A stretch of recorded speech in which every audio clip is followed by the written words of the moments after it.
Hmm? Ay! Kuya! Magandang tanghali sa'yo, kuya. Ano yung dala mo sa atin? Pasok, dito, lapit tayo. Bibenta po ako. Ano yan? Ang magasin, panahon pa ng tatay ko to, 1970. Matagal ko na natago. Pick! The Ultimate Magazine. Wow.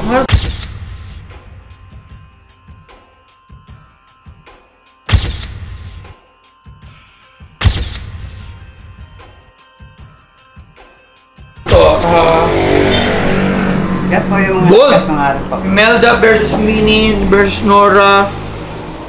1971. 3 piso pa lang dati. Apo. Volume 1, number 1. Uy, first release, Volume 1, number 8. Oops, censored. Hinta lang, bawal makita.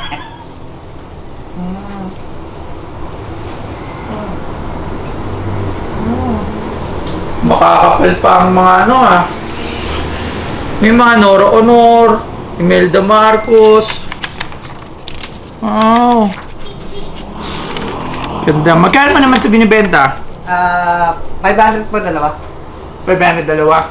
So, okay lang ba na magantay ka muna? Tatawag lang ako ng expert kasi nasira na.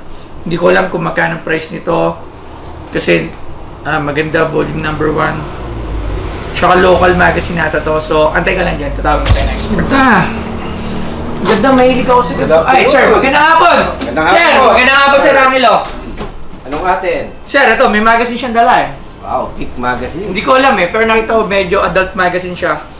Kaya kita tinawag pa, gusto ko na sanang bibilin ko na ng 500 kasi di lang ako sure kasi nakita ko kasi volume 1 number 1. So it means unang-unang episode, unang-unang release to.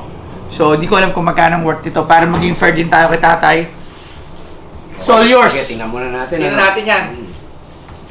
Ano ba yung Pick So Magazine? yung mga ganitong Pick Magazine, parang ano yan, yan yung men's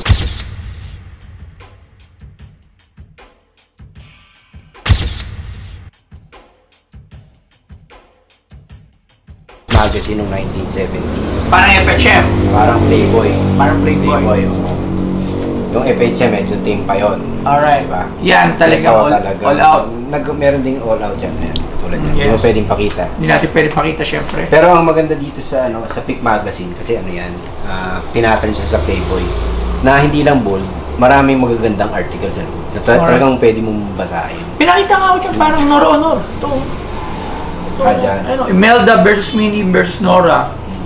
Oh. Ayan, so ordinarily sa akin yung yung mga pick ko. Meron ka nito? Meron ka nito. 800 to 1,000 ang benta ko sa shop yan. Isa. Ang isa. Pero meron kang volume 1 number 1. Na iba yung presyo nito. Hindi to 800 to 1,000. Yun. So, ayan, may pangalan pa na may-ari. And yung magandang condition nito, hindi natin ibenta to kahit 5,000-6,000. Good condition. Good condition. Sa ganyang condition. Sa ganyang condition, siguro mga mga 2 to 3,000. Tapos ito, mga 500 to 1,000. 500 to 1.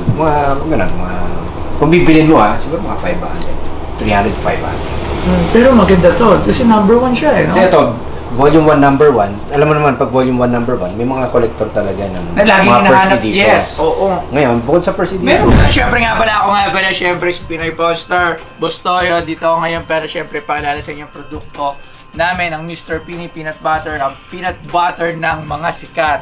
Hindi lang kasi dahil masarap to at malinamnam, talaga namang ito talaga yung hinahanap ng mga sikat na mga aking mga kaibigan dahil napakasarap nito. So open for reseller at distributor to. PM lang kayo sa Mr. Pini Peanut Butter.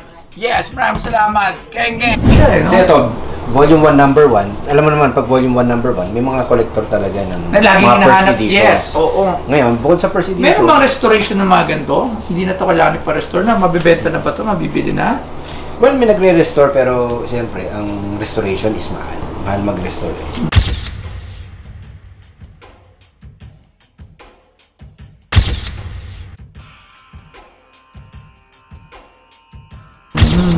So, not worth na i-restore. As is na yan. Tong volume 1 is number 1. Kailangan alagaan ko to. Tama ba? Oo, yan. So, lagyan mo ng yung archival na plastic, yung acid-free na plastic. Yung gato ba? Ganyan? Ano ba? Ayan, mga ganyan. Alright. Para, siya, protektado from the elements. Kasi, okay, buti na lang, hindi okay pa yung papel. Hindi siya breathed. Although may konting, discoloration. Ewan natin kung bakit nagkaroon ng discoloration na ganyan. Ganun yan. Baka ginamit niya sa kwarto, sa banyo. Kaya nagkaroon ng discoloration. Hindi naman lukot-lukot. Baka naman nagamit to tayo. Maraming salamat sa Rangilo ng Dekada Collectibles. So sir, maraming salamat sa inyo sir. Maraming salamat. Salamat po talaga. Sige sir. 500 pesos. So, sabi ko sa inyo kasi nagdududa ako rito kasi volume number 1 to. Bayaran mo to lahat ng 2,000 pesos. Sabi kasi niya, ito daw mga 2,500 to 3,000 plus mga more or less 4,000 ko to mabibenta or gano'n. So, syempre kailangan ko rin kumita. So, 2,000 pesos. Okay sa'yo? Ang bilis kausap ni Kuya. Kuya, maraming salamat. 2,000 pesos ito lang, babayaran kita. 2,000.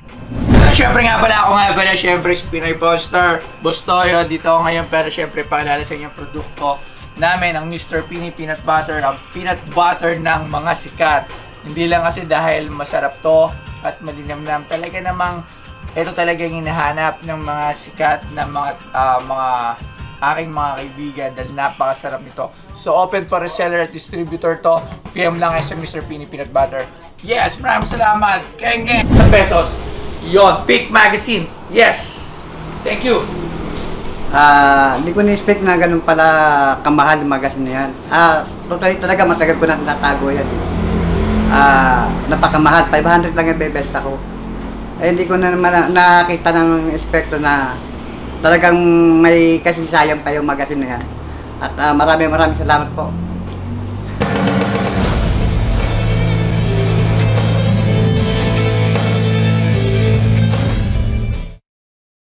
Tayo mo 1990s, ako duda ko dyan. Hindi lang yung 1990s. So tatawag tayo ng expert kasi, pero maganda to kasi ngayon lang ito. Can opener, loves. So nakikita mo. Paano naging can opener yun? Can opener siya. Oh. Electric siya, parang pag sinaksak mo siya, kaso 110 wala tayong adapter eh. So hindi rin natin sure kung working or not working. So tatawag tayo ng expert. Knife sharpener. So tatawag lang ako, syempre pinakamalapit sa akin dito yung ating kapitbahay. So mga old collectibles, Sir Angelo. So tawagan lang natin siya. So magkano mo ba ito binibenta? Hintayin mo na. May kumanap ka ng battery para masubukan natin ito bago tayo tumawag ng expert. So kailangan ko ng 4 na battery na AA. Anong year kaya ito? Magkano mo naman ito binibenta, Ropa? Hindi ko po alam. Siguro mga nasa 2K po. 2K! Kailangan ko muna syempre tumawag ng expert sa mga lumang mga bagay. Kasi mahirap mag-judge. Kasi ako, hindi ko to alam. Natuwa lang ako talaga rito. Sipin mo, tangina antena to. Ang haba. Oh. Hello? Oh, tinan mo. Hello? Hello, Yuki! Hello, Yuki! Di ba? Ang angas sana gumagana siya.